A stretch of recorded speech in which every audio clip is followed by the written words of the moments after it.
السلام عليكم ورحمة الله وبركاته، ازيكم عاملين ايه؟ يا رب يكونوا كلكم بخير. النهارده هعمل برطمان مخلل مشكل، طريقة جميلة جدا وسهلة وبسيطة. زي ما انتم شايفين كده الشكل والطعم بيتكلم على نفسه. بجد من المخللات الجميلة المشكلة، من تيجي تعملي تشكيلة مخلل وتحطها في برطمان واحد بيبقى طعمه جميل جدا. ما شاء الله عليه بجد يا جماعة. افتحه ووريه لكم خلال اسبوع واحد بس، هتاكلي احلى مخلل. راح يعجبك الطريقة وتعجبك البرطمان المخلل اللي أنا خليته ده، التشكيلة الجميلة ديت. راح تجربيها وهتتبسطي منيها وأقل تكلفة. ويلا نسمو بسم الله ونصلوا على الرسول. ولو أول مرة تشوفي قناتي ما تبخليش عليا في اللايك والاشتراك. ويلا بينا نشوف الطريقة على طول. حضرت أول حاجة المكونات عشان أطولش الفيديو عليكم، وغسلتها وقطعتها زي ما انتم شايفين كده.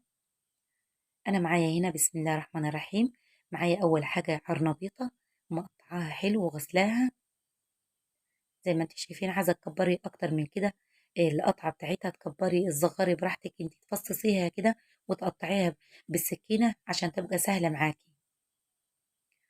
ومعايا هنا كيلو ونص من اللفت، غسلاه حلو بردك وقطعته زي ما انت شايفين. اللفت كتير متوفر، واللفت بتاع الشتا جميل جدا الأيام ديت، يعني تلقوهوش ناشف كده، بيبقى طري وجميل. معايا ربع كيلو فلفلة، فلفلة دي حراقة وبرادة. ومعايا ربع كيلو جزر مقطعاه زي ما انتوا شايفين كده وغسلاه حلو. عايزة تكتري جزر أكتر من كده كتري براحتك انت في الكمية. الحاجات الجميلة دي طبعا احنا معانا 5 معالق من الملح، ومعانا معلقة كبيرة من هرسة الشطة زي ما انتوا شايفين كده. ما شاء الله، هي المكونات ديت بس يا جماعة اللي راح نحطوها. بس في مكون تاني عشان يخلينا المخلل معانا مقرمش وجميل، هي معلقة السكر. أي نوع مخلل معانا لازم نحط له معلقة سكر، بتخلي المخللات معانا ما شاء الله مقرمشة. عشان أنا عاملة كمية كبيرة ما شاء الله، حطيت معلقة ونص حسب الكمية اللي تعمليها. وبعد كده حبايبي زي ما انتوا شايفين كده ما شاء الله، هنحضر البرطمان بتاعنا. اوريكم المحلول اللي راح اعمله ده يا جماعه. انا غاليه ميه وحاطه فيهم نص بنجرايه. الميه غليت مع البنجر بقت لونها كده جميله كده ولونها زي الوردي. زي ما انتوا شايفين كده نص بنجرايه غليتها في حله ميه وسندتها لغايه ما بردت. مكوناتنا الجميله دي كلها، وحابه انت بتحطي خيار حطي، بس الخيار الايام دي غالي قوي. كفيت بالمخللات الجميله ديت بالجزر والعرنبيط والفلفل جميل جدا واللفت. لو انت حابه تحطي خيار فيه حطي، بيبقى طعمه جميل جدا. ما شاء الله البرطمان راح يعجبك، تشكيله مخلل هتعجبك جدا وجميله. ما شاء الله هتتبسطي منيها. خلال اسبوع واحد هتاكلي احلى مخلل. قلت لكم على كده على المكونات كلها. ما شاء الله زي ما انتم شايفين. اجيب طبق كبير على كده ونشتغلوا على طول في المخلل بتاعنا. جبت طبق، حطيت اول حاجه الجزر، بعد كده الفلفل، بعد كده اجيب اللفت واحطه زي ما انتم شايفين، واقلب كل حاجه كده مع بعضها عشان تختلط. اجيب العرنبيط بتاعي واحطه، تخلطوا كل حاجه مع بعضها زي ما انتم شايفين. طريقه جميله جدا وسهله وبسيطه وهتعجبك. اجيب العرنبيط واحطه.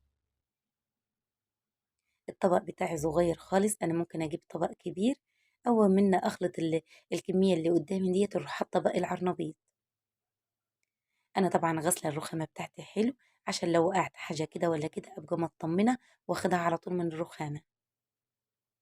اتفصصي لو كانت معاكي عرنبطايه كبيره تفصصيها بايدك. انا يا جماعه جايبه العرنبطايه اللي مش المكبوسه، جايبه العرنبطايه المتفرعه، بتبقى سهله وبتبقى جميله جدا في التمليح. بتشرب من الملح كده وتشرب من المخلل، بتبقى طعمها جميل عن المكبوسه. اخلص الكميه بتاعتي بالطريقه دي واحضر البراطين بتاعتي واكبس على طول. ما شاء الله طريقة جميلة جدا وسهلة وبسيطة وتوفير كتير يا جماعة على اللي بنشتروه من بره. بعد ما حضرنا برطمان المخلل غسلته حلو قبل ما اكبس فيه المخلل بمية سخنة زي ما انت شايفين كده. انا اكبس المخلل في البرطمان اللي ما كفاش ممكن احط في برطمان تاني. من النوع اللي انا بحبش اشتري مخللات من بره خالص يا جماعه، بحب ان انا املح في بيتي، جبت ما كل حاجه متوفره في السوق. طبعا انا هعبي البراطين بتاعتي عشان اطولش الفيديو عليكم وارجع لكم تاني باذن الله.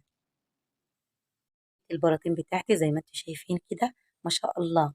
عبيت واحد كبير كبست قوي، وعبيت الصغير بس ما اتملاش قوي. ممكن اكمله فلفل، انا عندي فلفل ممكن اكمله فلفل كده، واقطع فلفل صغير واكمله.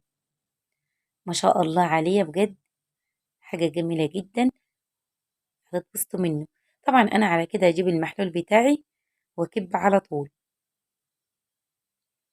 انا طبعا حاطه 5 معالق من الملح حسب الكميه اللي انت بتعمليها في المخلل بتاعك. عايزه تكتري تقللي براحتك انت. حاطه 5 معالق من الملح، وحاطه معلقه كبيره من هرسه الشطه. هرسه الشطه عملناها في القناه مره يا جماعه، كانت جميله جدا. انا عيناها في الفريزر، ومن حب المخللات ولا اي اكلات بطلع على طول بالمعلقه واحط، بيبقى طعمه جميل جدا.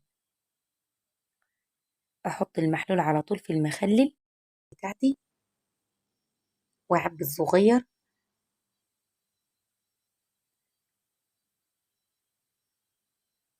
وخلصنا المخلل بتاعنا. ما شاء الله عليه بجد، ما خدش معايا وقت خالص. جميل جدا. تشكيلة مخلل جميلة، راح تعجبك لو جربتيها. وأقل تكلفة، تكلفة بسيطة جدا. وزي ما انتم شايفين كده، أنا طبعا راح أقفل عليه وأسيبه تحت الرخامة، أسيبه فوق الرخامة كده على الجنب، ياخد معاك أسبوع ويبقى كل حاجة مستوية. وخلاص على كده خلصنا المخلل بتاعنا المشكل.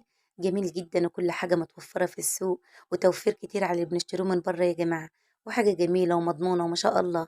السيبيه مدة أسبوع عشان كل حاجة تتحيق والجزر يستوى حلو، عشان ناشف شوية الجزر. وهتاكلي أحلى مخلل. ويا رب يكون عجبكم الفيديو وعجبكم المخلل المشكل، وأشوفكم في فيديو تاني بإذن